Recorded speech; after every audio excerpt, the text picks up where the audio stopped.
여러분의 슬기로운 독서 생활의 가이드 슬기로운 독서 생활 이제 시작합니다.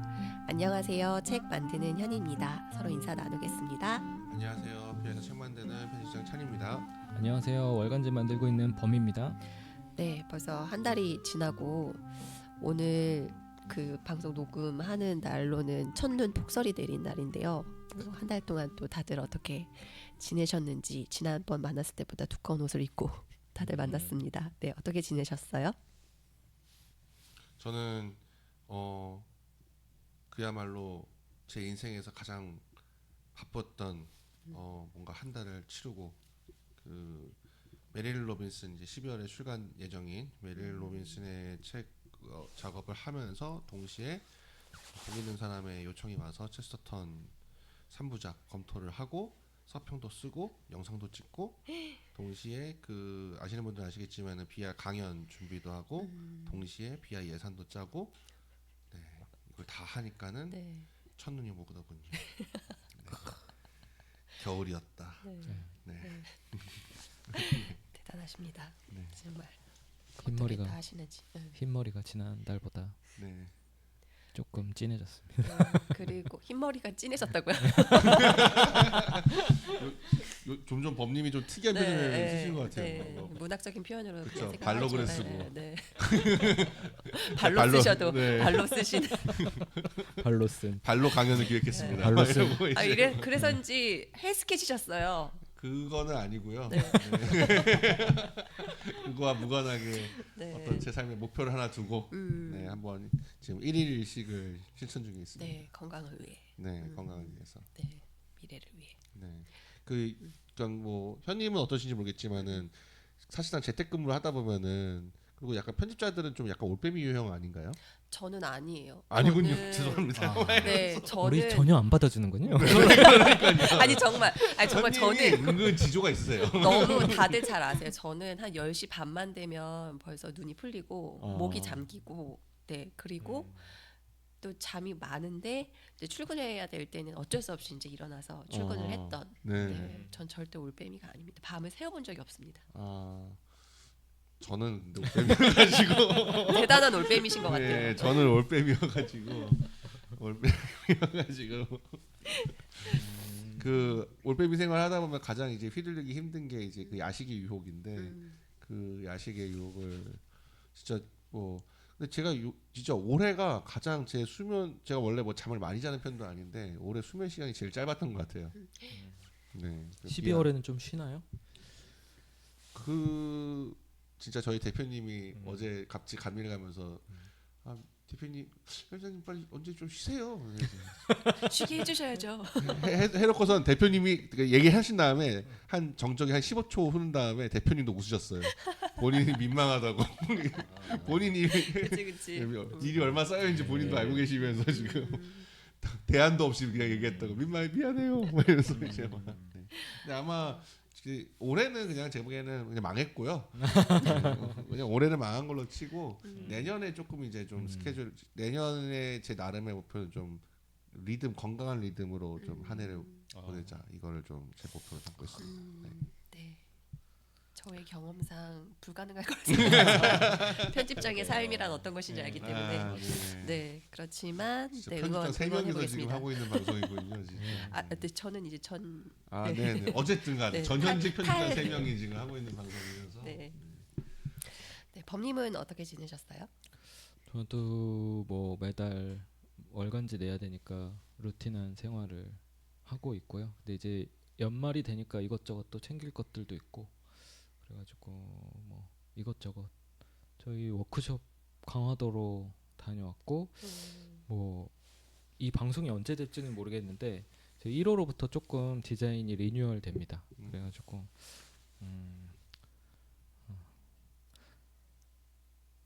뭐 아무튼 여기까지. 왜냐면 저한테 감질나게 얘기할 거 없다가 왜 안 하세요? 저희 동료들이 저한테 스포하지 말라고 그렇게 걱정을 하더라고요. 무슨 스포가 있길래. 그래서 뭐 네네. 디자인 회의한 거 막 제가 사진 아. 찍었더니 불안하다고 저거 어디 또 올릴 것 같다고.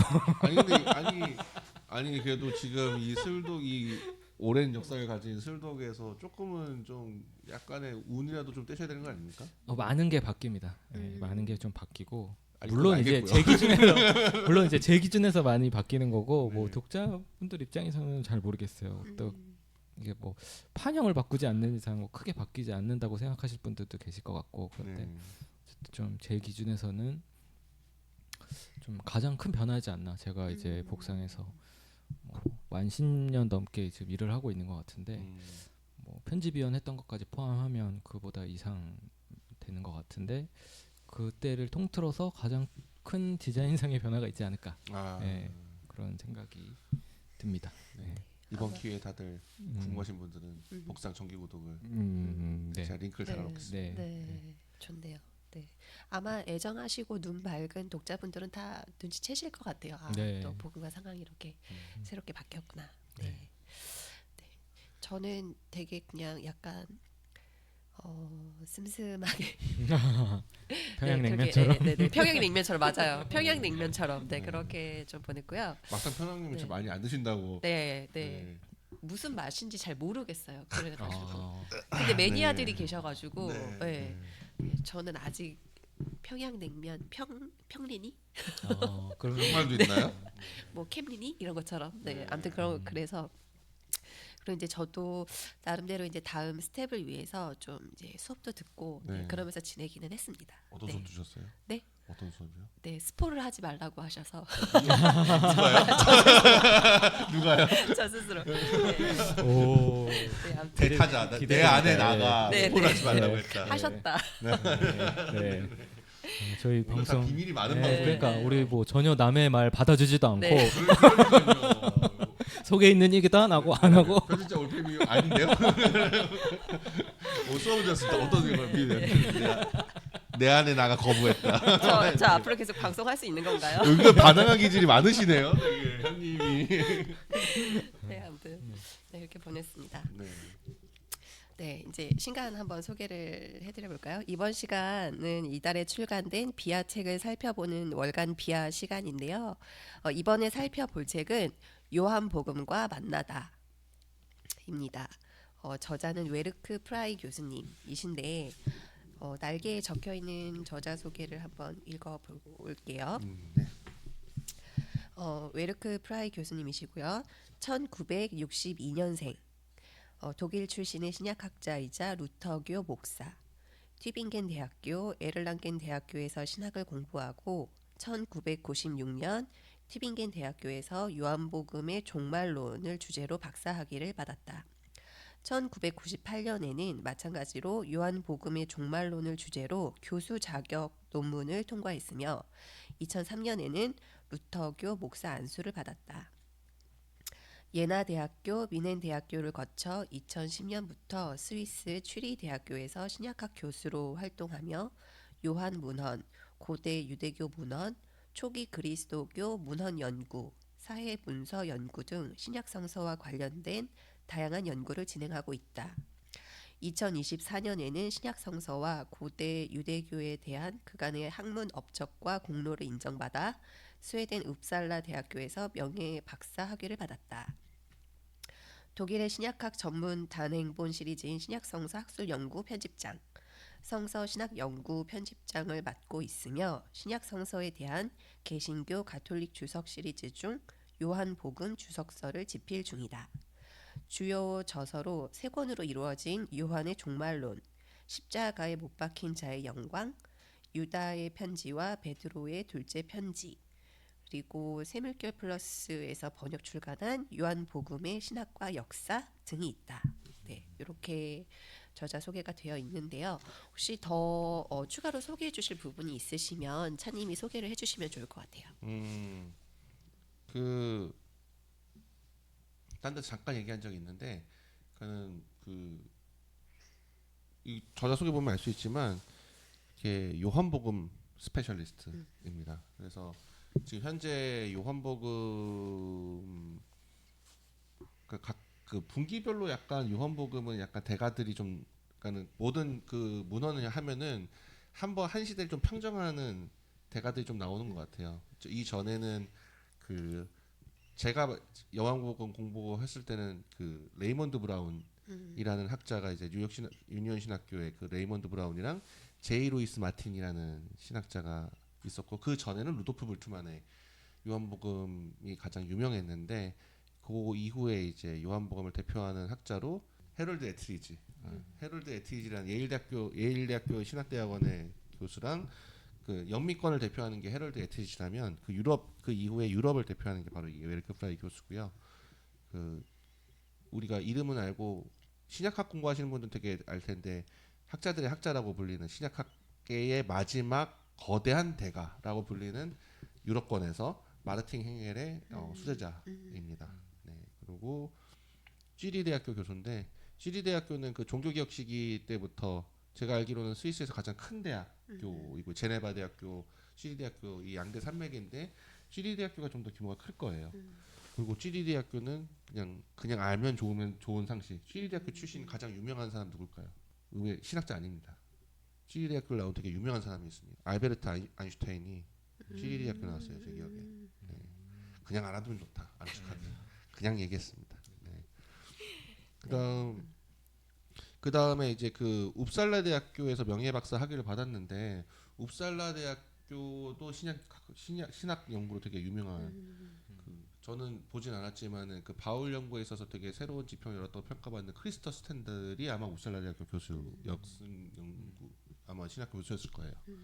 그래서 그만큼 어쨌든 그 독일 학풍 그러니까 되게 엄밀한 역사 비평을 연구하는 학풍의 후예이면서 근데 이거 책 보시면 알겠지만 굉장히 문학 비평에도 열려 있는 지금 현재 요한복음 연구 트렌드를 어쨌든 선도하고 있는 그런 학자라고 할 수 있습니다.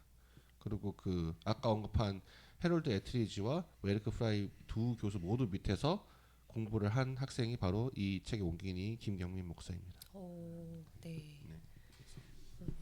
그렇습니다. 잘 알고 있는 분이 또 번역을 하셔가지고 네. 책이 아마 잘 나왔을 것 같은데 네. 이 책이 뭐 다른 데서 얘기하셨지만 한국어판 최초로 네. 네, 비아에서 출간하게 된 네. 책이잖아요. 네.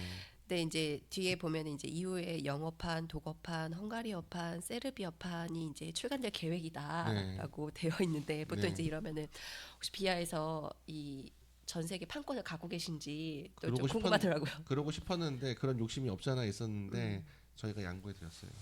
아니 왜? 네. 그냥 그것도 복잡하기도 하고요. 아, 네. 네. 그거 뭐 얼마나 벌겠습니까?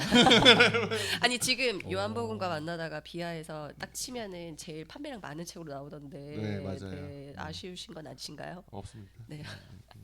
이렇게 에이전시 없이 네. 바로 김경민 목사가 이제 굉장히 중요한 역할을 했죠. 네, 김경민 목사가 일종의 에이전시 역할을 한 거죠. 저희가 이런 식으로 이제 인쇄 어느 정도 하고 네. 초판 어느 정도 찍고 어느 정도 해가지고 가격을 해서 이렇게 할 거고 뭐 계약 연한 기간은 어느 정도고 조정하는데 어쨌든 본인 아마 다양한 지금 언어에서 동시적으로 진행되고 있어가지고 그거에 대한 당연히 출판권을 저희가 가질 수도 있지만 저희는 그렇게 욕심내지 않기로 했고 대신에 저희가 소망하는 거는 요번에 지금 새롭게 들은 사실인데 지금 SBL이라고 해서 네네네. 영미권에서 그러니까 전 세계에서 가장 유명한 그 신약 학회가 지금 진행 중이잖아요. 네.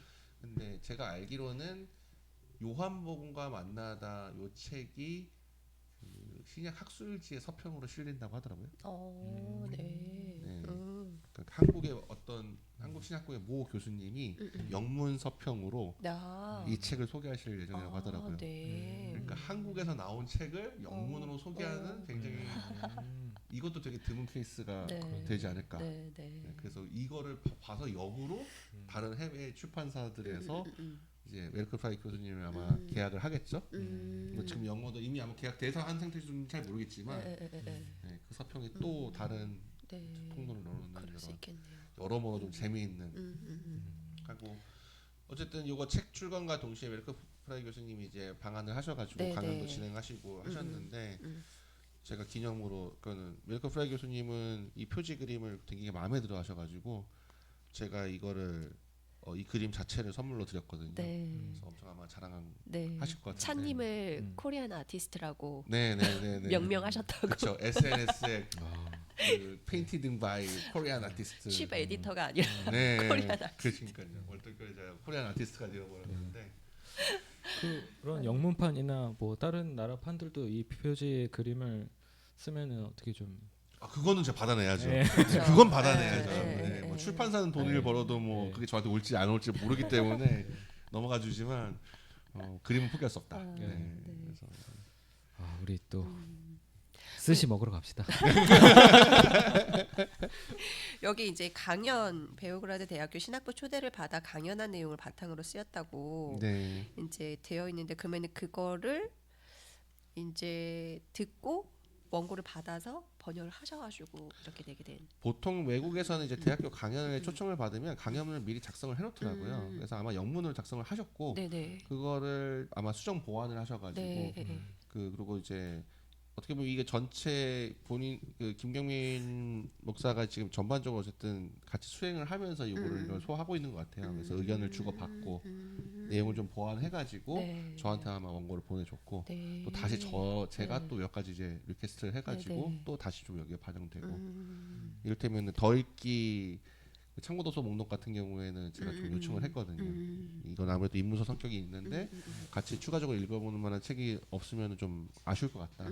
그런 의견을 좀 제시해서 좀 써주시고. 네, 아무튼 제작 이제 계약돼서 출간될 때까지의 좀 약간 이야기가 좀 네. 독특한 한국 네. 기독교 출판계에서 보자면 네. 좀 그런 책이지 않나 싶은 생각이 좀 들어가지고. 네. 네. 전 이번 기회에 어쨌든 웨르크 프레이 교수님이 신나게 자랑을 하셔가지고 그거 되게 감사하게도 뭐 아시는 분은 아시겠지만 이 지금 2세를 엄청 빨리 찍었어요. 네, 그렇더라고요. 출간된 지 네. 한 10일 만에 찍었는데 웨르크 프레이 교수님이 또 계속 그걸 SNS에 공유를 해주셔가지고 근데 그 아까 코리안 아티스트 그 그림에도 저희가 이름만 알고 있는 막 마이클 버드, 뭐 비벌리 가벤타 오. 이런 학자들이 다 좋아요 누르고 거기다 비벌리 가벤타가 되게 워럭 골저스 페인팅이라고 오. 댓글을 달면은 그래서 그런 것이 좀 계기가 돼서 네. 좀 저명한 신약학자들과 좀 직거래를 좀 저는 아, 네. 원서로 영어로 나올 때도 이 그림을 찬님의 그림이 좀 들어갈 수 있게. 그렇기도 하고 네. 아니면은 다른 신약학자들이 저희랑 어떤 에이전시라든지 직접. 이런 거 없이 직거래를 직접. 해가지고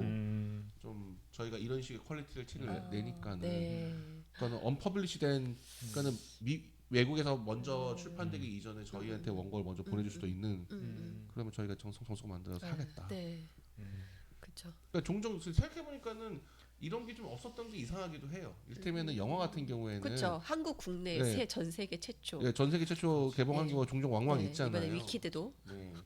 그리고 한국에 제가 보기 뭐 우리가 출판계 계속 힘들다고 하지만 사실 기독교 인구 대비수 그 책 나오는 종수를 생각하면 제가 보기에는 한국은 굉장히 어떤 동향을 파악하기에 좀 좋은 공간일 수도 있다는 생각이 있고 그걸 학자들이 어느 정도 공감대가 된다면 유럽 학자들이나 영국에 있는 영미권 학자들이 그냥 저희한테 한번 미국에서 완전히 하기 전에 본인들이 아직 출간되지 않은 어떤 원고들을 좀 보내주고 그러면 우리가 또 따로 거래해가지고 하면 상호 좀 도움이 되지 않을까요?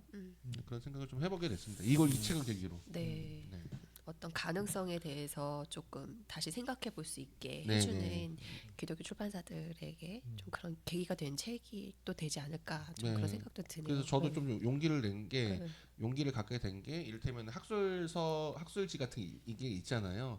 네, 학술지 같은 게 보통 이제 뭐 학자들의 단행본이라는 게 그런 학술지의 논문을 확장하거나 아니면 그 논문들을 모아서 논문집을 내거나 뭐 이런 경우에 그런 아니면은 여러 기존의 대학교에서 어떤 강연이 있으면 그 강연 원고를 보완해서 내던가 그런 식으로 하는데 제가 조금 서치만 잘해 놓으면 그게 근데 책이 안 나왔다. 근데 당신이 여기 이런 강연에서 이런 강연을 했던데 이거 우리가 해가지고 번역해서 내겠다. 이런 식으로 우리가 먼저 제안을 해볼 수도 있는 거 아닌가 그런 생각이 들더라고요. 네. 꿈을 가지십시다 우리. 네. 네. 화이팅입니다.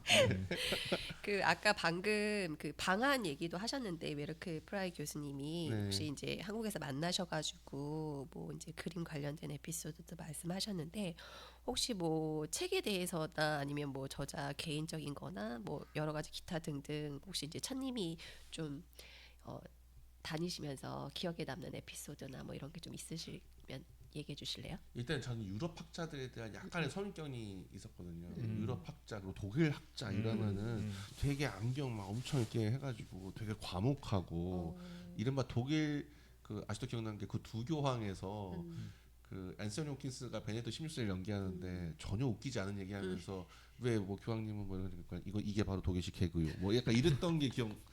독일인이라면 유머도 없고 아무것도 없고 막 이런 이미지 인상이 저한테는 있었는데 웨르크 프라이 교수님은 진짜 이것이 바로 그 뭐죠? 완전 인싸 체질. 네. 그리고 한국 음식도 너무 잘 드시고. 그래요? 네.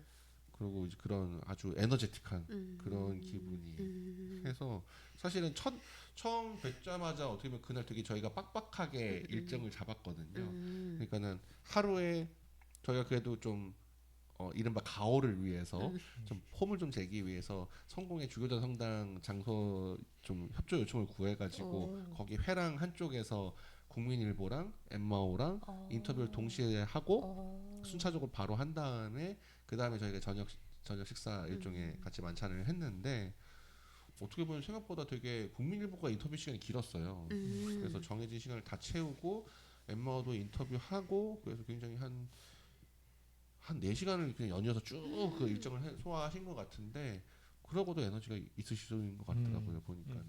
네, 그래서 굉장히 제 머릿속에 있는 어떤 독일인 스테레오 타입을 좀 깨주신 분이었다. 그리고 굉장히 기본적으로 영어로 이제 이야기를 나눴는데 굉장히 위트 있게 말씀도 많이 해주시고 굉장히 그 기분이 좋으셨던 것 같아요. 네, 전반적으로. 그래서 그거 마치 그 당신대에서 이제 강연하실 때 저희가 가가지고 뭐 책도 판매하고 제가 이제 그 코리안 아티스트로서 이 표지 그림을 선물로 드렸는데 진짜 네. 어마무시하게 기분을 좋아하시더라고요. 보니까. 좋아하실 만합니다. 네. 네. 그리고 저한테는 또 스위스제 볼펜을 선물로 줬습니다. 네. 스위스제 시계가 아니고. 네, 스위스제 볼펜. 스위스제 시계였으면 좀 너무 과도했겠죠? 네. 저도 그러니까 뭐 아시는 분은 아시겠지만 비하는 약간 전통이 저자분들한테 만년필을 선물해드리는 전통이 맞아요. 있거든요. 네. 근데 저희가 보통은 이탈리아산 아니면은 그러니까 유럽산 이제 만년필을 선물로 드리는데 유럽 분에게 유럽산 만년필을 선물하는 건 좀 이상한 것 같아서 그렇죠. 네, 메르크 프라이 교수님한테만 일본산을 동아시아산 동아시아산. 만년필을 선물로 드렸습니다. 네. 네. 그러셨군요. 네. 저는 이제 책 뭐 얘기하면서 뭐 나올 수도 있겠는데 책이 되게 이제 쉽게 읽히고 네. 재미가 있고 네. 했는데 이 책이 이제 만나다 시리즈 다른 책에 비해서 이제 문체를 조금 네. 더 일부러 이렇게 하신 건가요? 뭐 해유체로 하셨던데 경어체로 이렇게 강연을 한 책 글이어서 그렇게 하신 건지 아니면은 분위기 때문에 이제 일부러 이렇게 고르셨는지. 분위기 때문에 좀 그랬었어요. 네. 확실히 좀 인문서 느낌이 네, 나고 네. 좀 그리고 그러니까는 그 흐름이 되게 술술 넘어간다는 영문을 봐도 그리고 또 좋은 장을 말하는 게 사실 독일 학자분들이 좀 글을 좀 독일어 자체가 네. 좀 번역하기 좀 까다로운 부분이 있거든요. 근데 이런 분들이 영어로 쓰니까 되게 쉽게 쓰시는구나. 그렇죠. 이런 분들도 영어로 쓰는 거는 또 그렇죠. 쉽진 않으실 모국어가 테니까. 아니니까 예, 저희보단 예. 쉽겠지만 예, 그래도 예. 모국어가 아니니까 그리고 가급적이면 쉬운 어휘들을 선택해서 쓰시는 듯한 느낌이 있었어요.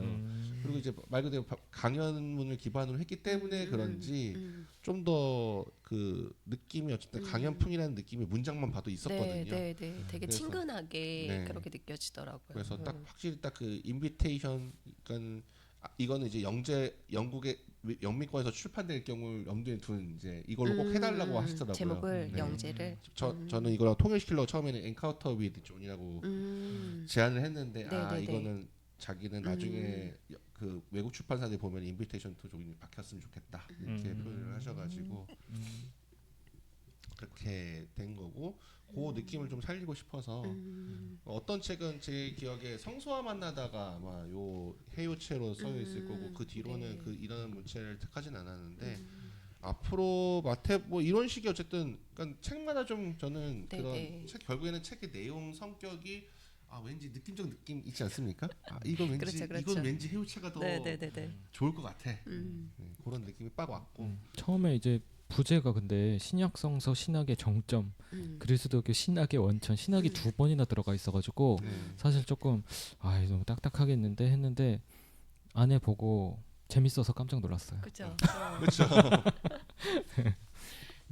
그전 되게 오랜만에 그 성서학자의 글을 그 주해를 보고 감동을 했어요. 그 2부에서 그 나사로 데뷔하는 거랑 그 마지막에 예수가 십자가에서 이제 사실상 이것은 비참한 그거지만 실제로 보면 왕기 오르는 거다. 빌라도 재판 받을 때 네, 그러면서 이제 그거 막 그렇게 데뷔시켜놓으면서 이렇게 하잖아요. 그러고 나서 이제 십자가에서 숨을 내쉰다. 그런데 거기에 이제 김경민 목사가 거기 역주를 달았는데 이게 성령을 내어준다라고 했을 때 오이씨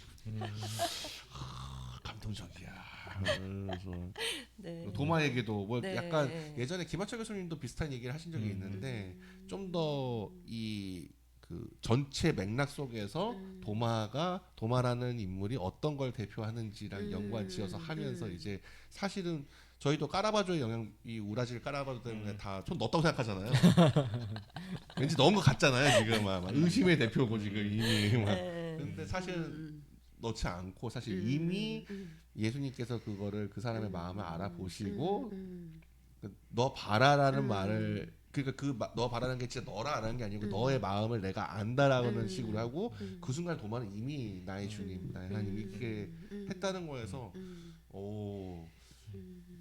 네, 사실 조신학 전공은 성서학적으로는 별로 안 친한데 뭔가 그러니까 절반의 설교 느낌도 있고 절반의 주석 그러니까 주석이 엄정한 주석이 밑바탕된 설교 같기도 하고 설교를 염두에 둔 주석 같기도 하고 근데 그런 부분이어서 저도 되게 재밌게 했어요. 그리고 김영민 목사 확실히 자기 선생님이니까 아주 지극정성으로 번역을 해가지고 네.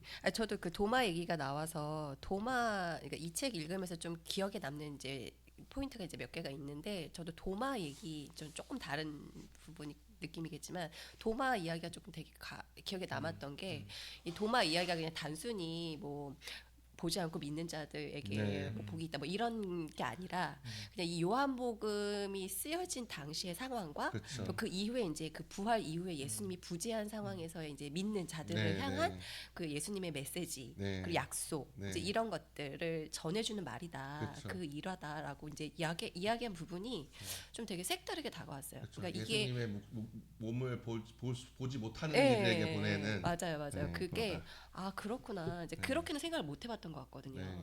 그래서 그게 좀 되게 감명 있게 다가왔는데 좀 뭐 범님은 좀 어떻게 읽으셨는지 이런 것들을 좀 같이 저는 뭐 들어볼까요? 앞서도 잠깐 언급했지만 이제 처음에 이제 부재 신학이 계속 들어가가지고 좀 어렵지 않을까라고 생각했는데 읽기 시작하면서 정말 이것도 빨려 들어갔던 것 같아요. 저는 뭐 두 번째 장도 좋았지만 사실 그 첫 번째 장 요한복음 입문 요 부분도 너무 재밌었어요. 그러니까 사실은 이런 것들이 옛날에 이제 예전에 젊었을 때 이제 그런 요한복음 성경 공부 이제 청년 공동체 같은 데서 할 때 이런 거를 같이 읽었으면 얼마나 좋았을까라는 생각이 들 정도로 그러니까 이제 예를 들면 이제 이분이 어떻게 보면 지금 요한복음 연구로는 최신 연구들 다 포함해서 어쨌든 다 섭렵하고 그걸 지금 가장 쉬운 언어로 정리하고 계신 거잖아요.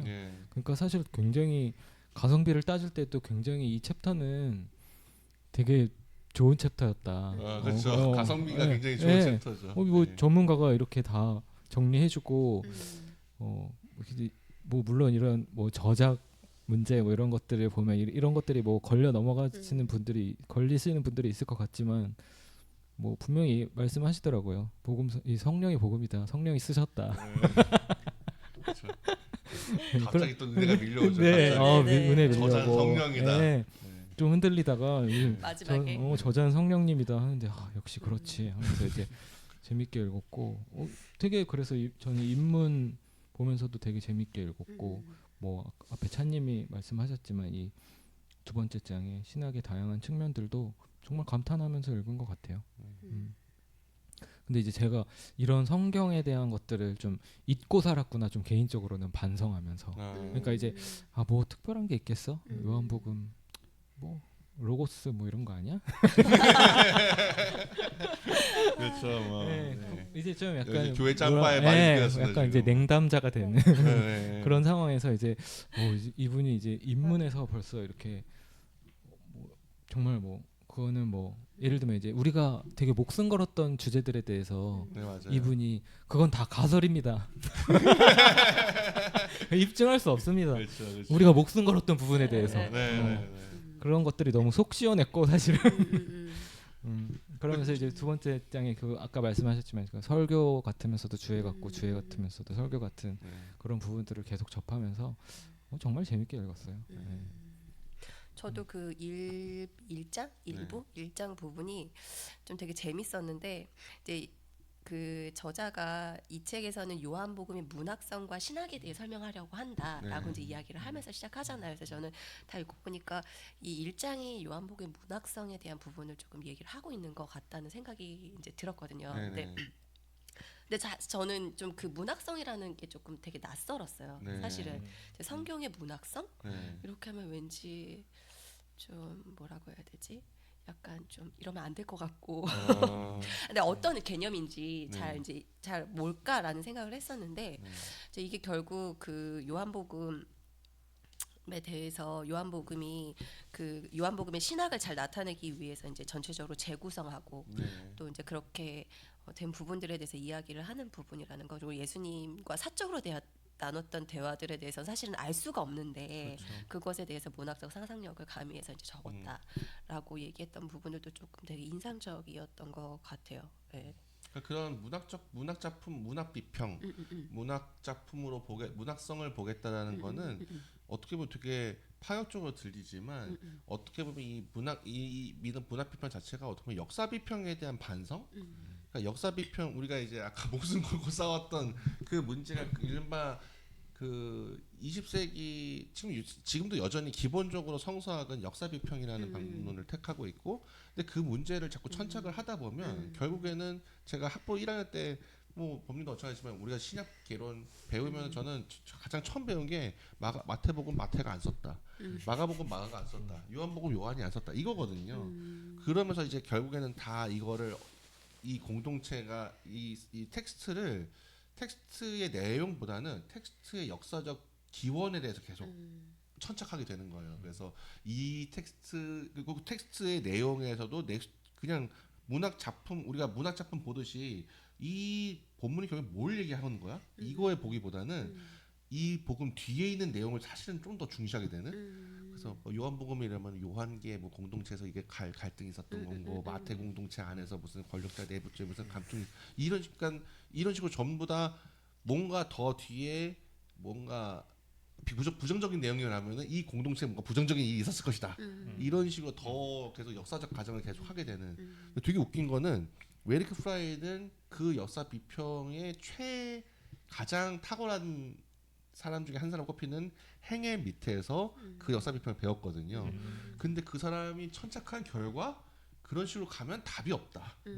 그리고 지금 이미 니네는 가정을 하고 있다. 지금 뭔가 공동체의 알력이 어떤 텍스트를 쓸 때 그것을 자꾸 반영한다는. 근데 이거 이미 자체가 하나의 어떤 안보적인 가정이다. 이 갈등을 봉합하기 위해서부터 쓸 수도 있고, 이 갈등 의식하되 다른 이야기를 하기 위해서 쓸 수도 있고, 그럼에도 불구하고 소중히 함께 뭔가를 전하기 위해서 할 수도 있다. 이런 게 복음서 해석이고 성서 본문 전반적으로 반성이 일어났고, 아주 기본적인 거, 너무나 단순한 이 작품이 결국엔 무엇을 말하고자 하는가.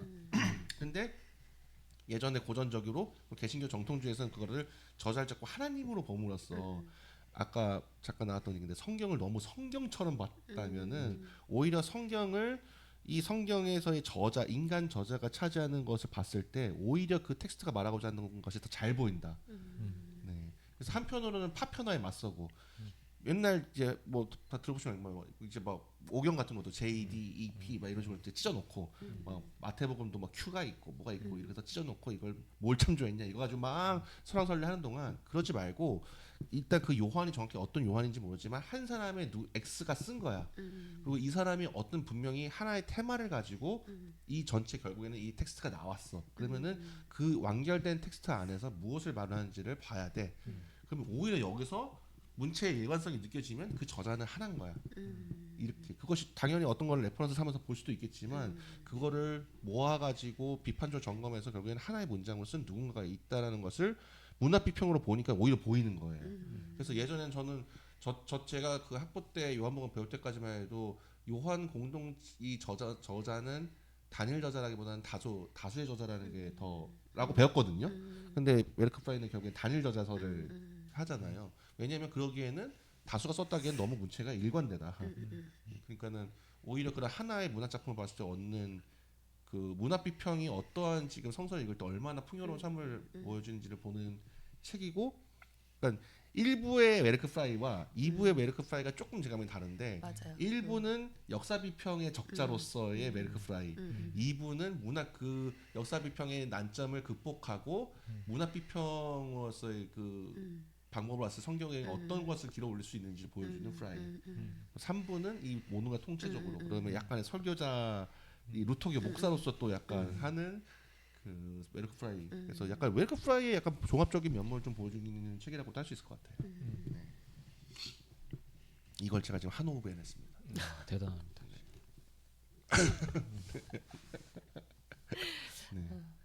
네. 또 그 교수님이 이제 여기서 쓰셨던 그 성경과 신앙에 대해서 이제 대하는 자세를 이제 말씀하시는 부분 조금 네. 되게 인상 깊었어요. 근데 네. 되게 당연한 걸 수 있는데 네. 이제 뭐라고 하시냐면 성경 또는 신앙에 대해서 이제 비판적인 질문을 회피하지 말라고 이제 하시면서 그런 회피는 이제 정직하지 못한 변증을 낳을 뿐이며 우리의 신앙과 이해에 별다른 도움을 줄 수도 없다. 이제 이렇게 얘기를 이제 하시는데 아마 이제 그 차님이 얘기해 주신 이런 그 저자분의 이 연구나 이런 것들도 결국 이런 그런 태도나 기반에서 이제 네. 나온 것들이 아닐까 이제 이런 생각이 좀 들거든요. 근데 네. 그 엠마오 실린 이제 인터뷰도 읽어봤었는데 거기서도 보면은 역사적 지식과 신앙은 서로 충돌하지 않으며 참된 신앙은 모든 의문을 견딜 수 있고 역사적 불확실성을 뛰어넘을 수 있다. 이제 네. 이렇게 한 얘기도 좀 기억에 남더라고요. 근데 네. 사실 이제 한국 교회에서는 그런 이런 비판적인 질문 이런 것들을 이제 수용하거나 같이 고민하기보다는 그냥 그런 것들에 대한 답을 그냥 기존에 있었던 어떤 성경 연구 이해나 기존 신앙 체계나 기존 교리나 이런 거 이제 이렇게 짜맞추려고 하는 것들이 있잖아요. 이제 네네네네. 그러다 보니까 오히려 더 궤변으로 가게 돼버리는 그렇죠. 이제 그런 것들이 이제 있는 것 같은데 이제 교수님은 사실 이제 그런 부분들에 대해서 무서워하지 말라고 말씀하시는 것 같아요. 이제 그런 것들이 제가 봤을 때도 그런 질문들을 계속 고민하는 것이 네.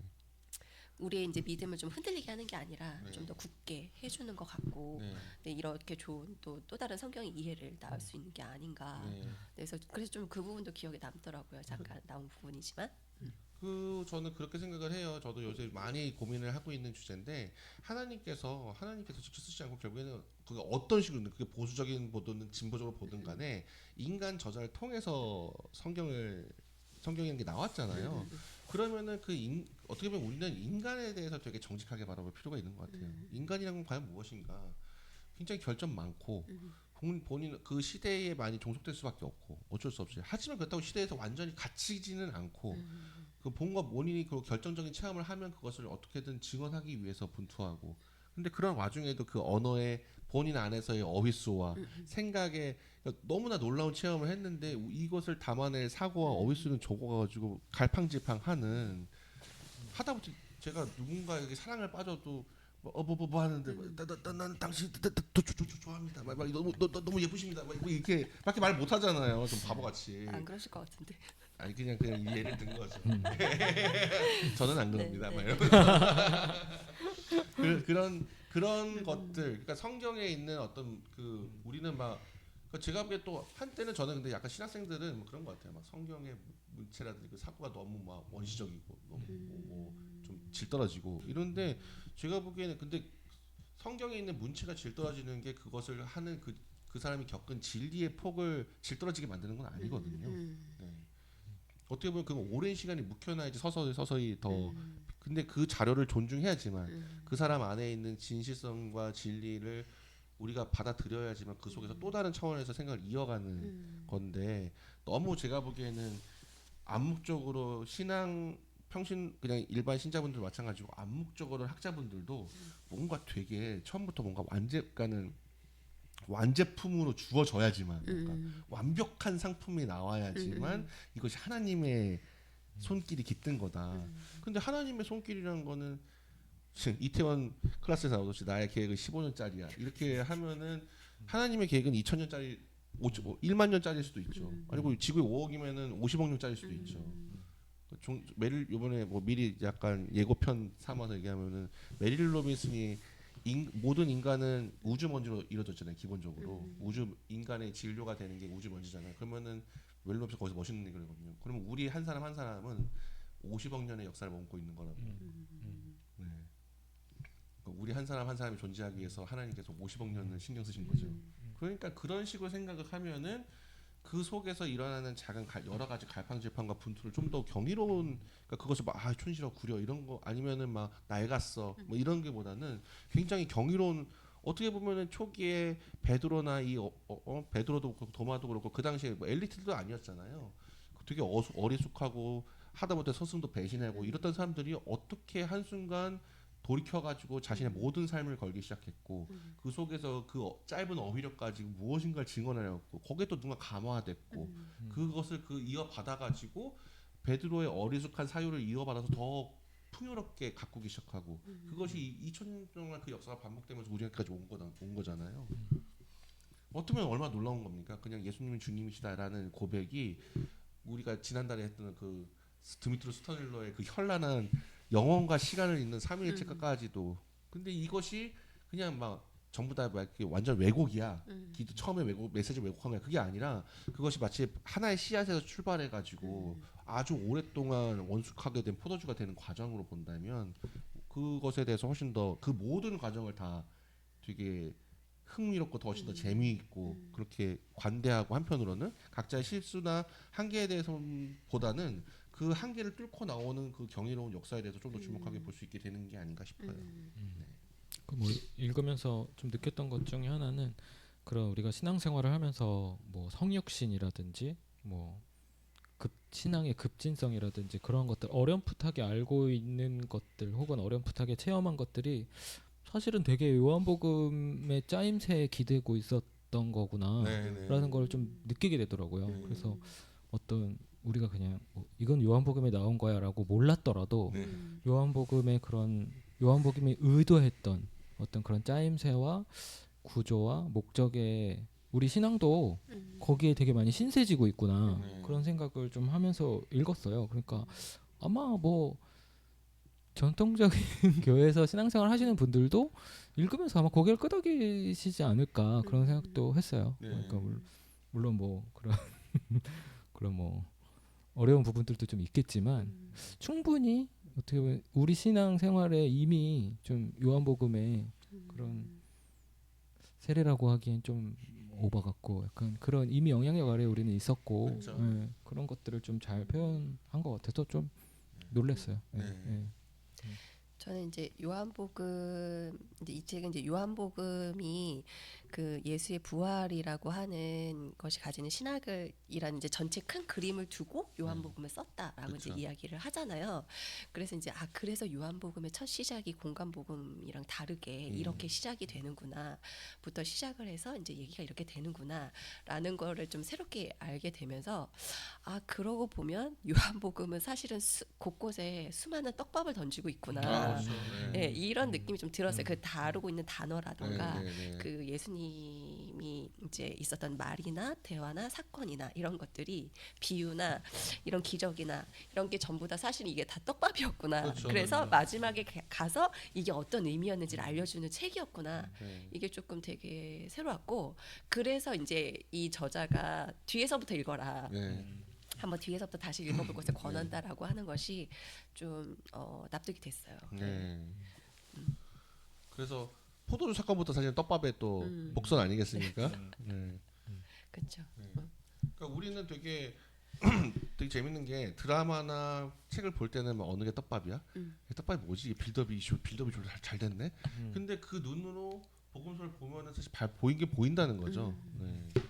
그러니까 문화 비평이라는 게 막 엄청나게 놀라운 게 아니라 그 눈으로 복음서를 보면은 태초에 어?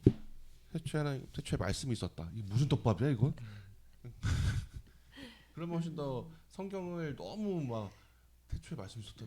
주여. 이게 이거보다는 두근 뭔가 가슴 뛰는 시작, 되게 엄청나게 막 도대체 뭐가 시작되려고 그러는 거지? 그런 식으로 보면은 훨씬 더 묵상도 그렇고 그냥 성경을 읽는 그 세계로도 잘 들어갈 수 있는 게 아닌가. 그리고 우리는 사실 당연하게 생각하는 예수님이 하나님이시다. 네. 이 부분이 이제 이 저자는 그게 굉장히 놀라운 생각지 못한 주장이다. 그러니까 바울조차도 네. 이야기하지 않았던 네. 부분이라고 하는 게 저는 조금 네. 잘 몰랐던 부분이었다는 생각이 들더라고요. 아, 이게 사실 성경을 읽어보면은 아 그런 거였나? 이제 이런 생각이 들어가지고 우리는 이미 그 네, 고백 이후에 그런 것들 다 한 네. 다음에 교리화된 이후에 그 영향을 받아서 그 눈으로 다시 성경을 보니까요. 네, 그래서 네. 그랬던 것 같아요. 그쵸. 그러니까 이거를 그냥 요거 그대로 네. 그냥 본다면 아 이게 그렇게 놀라운 그런 메시지를 담고 있는 거였구나 이제 이런 생각이 들어가지고 요한복음이 좀 새롭게 보이더라고요. 하지만 저는 우리 기독교인에게서는 당연한 공리인데 진짜 이상한 말 아닌가요? 예수가 하나님이다. 예수가 신이다. 이게 무슨 말? 저는 신학 공부하다가도 갑자기 좀 이게 저도 헷갈려요. 이게 예수 신? 신이 뭔데? 뭐 유대인들은 유대인 나름대로 못 믿었고 그리스 로마 문명에 있는 사람들도 비웃었던 말이라고 하잖아요. 그래서 이제 신구약 중간사죠. 이제 그리스 로마 문명 쪽으로 보면 이제 그 세력들이 이제 프로파간다를 하는 방식이 극이잖아요. 극을 올리고 그 보게 하고 이제 요한복음도 극으로 구성했다고 하는 표현이 여기 나오더라고요. 그러니까 이제 요한복음의 저자는 그 세상하고 굉장히 맞서고 싶었던 것 같아요. 그런 어떤 요한복음의 극 구성을 통해서 어떤 그 뭐라 그래야 될까 그 그리스 로마 문명이라 그래야 되나 그 세상을 이기고자 굉장히 짜임새 있게 구성해서 딱 친 것 같아요. 그게 어쨌든 형식을 사용해서 맞서고 결국엔 그게 어떤 지금 2000년을 지나서 우리한테 고백이 된 거고 그런 의미에서도 되게 감동적이었던 것 같아요. 하다못해 3%에서 김하철 교수님한테도 그 정용진 씨가 물어볼 때도 어떻게 인간 예수가 신이냐고. 이건 2000년째 떡밥이 해결가는 그 세계 어느 순간의 지점에 맛보게 되는 그게 아니면은 뭔가 밖에 이른바 그냥 굳이 안과 밖을 나눈다면 기독교 메시지 밖에 있는 분들은 영원히 앉을 수밖에 없는 문제인 것 같아요. 그러니까는 근데 사실 뭐랄까 되게 웃긴 게 근데 또 한 번 들으면 잊을 수는 없어요. 예수가 신이라고? 이렇게 되는 거죠. 말이 돼? 라고 했다가 근데 머리에 계속 남아 있어가지고 계속 우리를 이렇게 생각하게 하는.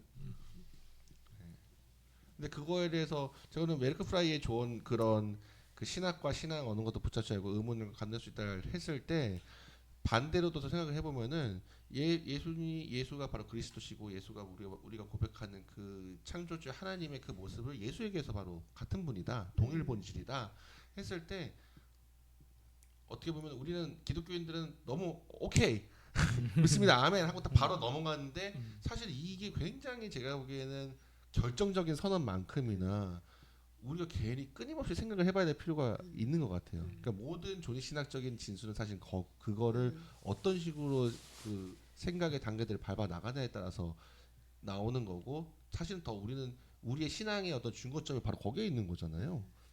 그렇기 때문에 어떻게 보면 다른 사람들을 어떻게 봐야 되는 것도 결국에는 하나님의 속성을 우리가 하나님이라는 분을 원래 알 수 있는 분이 아닌데 어떻게 아느냐.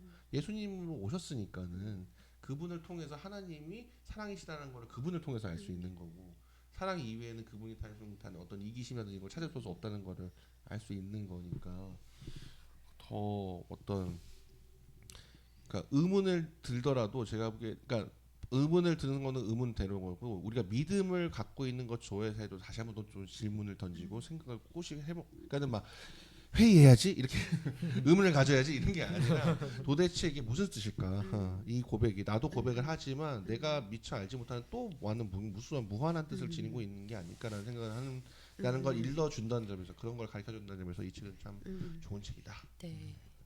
덮어놓고 믿지 말고 네. 네, 의문이 든 것에 대해서 지나치지 않고 네. 네, 계속 사유할 수 있게. 네 그리고 해결되었다고 생각한 것도 계속 더 질문을 던져보는. 네. 혹시 요한복음과 만나다를 읽으시면서 좀 이 책을 좀 이렇게 읽으면 좋을 것 같다 이렇게 생각하시는 부분들이 있었다면 좀 얘기해 주시겠어요? 저는 그냥 작업하면서 성경이랑 같이 놓고 보니까 너무 좋더라고요. 실제 작업하면서 네. 몇 장 몇 장? 봐 진짜? 진짜네? 뭐 이런 거잖아요.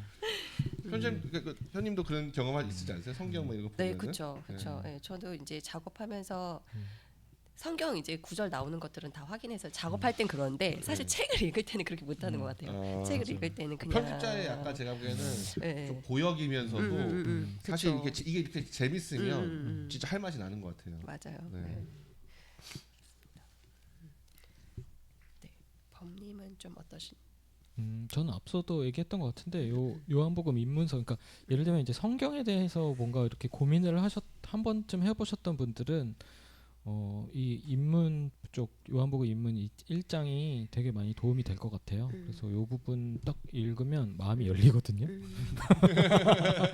요 부분 입문 쪽 마음이 열리니까 성경을 읽는 마음 자세가 됩니다. 그러니까 이제 좀 모르겠어요. 또 케바케겠죠. 근데 저는 그랬거든요. 그래서 입문 쪽을 좀 이 부분은 정말 그 가성비로 치면은 정말 최고의 챕터인 것 같아요. 네. 그래서 꼭 사서 1장만이라도 꼭 읽으면 2장은 당연히 보게 될 것 같고. 예. 그래서 좀 마음가짐의 문제이잖아요. 사실 성경을 대할 때 우리가 마음가짐을 어떻게 갖느냐에 따라서 되게 다르게 다가오는데 1장은 그런 의미에서 좀 저한테 마음가짐을 좀 새롭게 하는 장이었어서 좀 진지하게 읽어보시면 큰 도움이 될 것 같습니다. 네.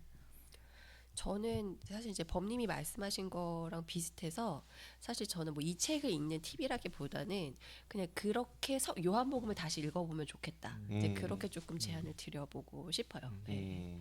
네. 아멘. 네. 지금까지 월간비아 요한복음과 만나다를 살펴보았습니다. 프라이 교수는 요한복음의 저자가 더 나은 신학, 예수에 관한 보다 풍부한 이야기, 그리고 예수 그리스도가 누구이며 그의 사명이 실제로 어떤 의미가 있는지를 다룬 더 깊고도 정교한 그림을 제시하여 읽는 이들에게 힘을 불어 넣고자 했다고 말합니다. 이 책과 이 책에 대해 저희가 함께 나눈 이야기를 통해서 여러분이 요한복음을 다시 펼쳐 읽고 또 예수님을 더 깊이 만나서 세상에서 용기 있게 복음을 살아낼 수 있게 되길 바라봅니다. 책과 관련해서 궁금한 사항이 있으시면 댓글에 질문을 남겨주세요. 슬기로운 독서 생활은 언제나 청취자 여러분의 슬기로운 독서를 응원합니다. 저희가 함께 나눈 이야기가 여러분의 독서 생활을 풍요롭게 하는데 작은 길잡이가 될 수 있으면 좋겠습니다. 다음 방송에서 뵐게요. 감사합니다. 감사합니다.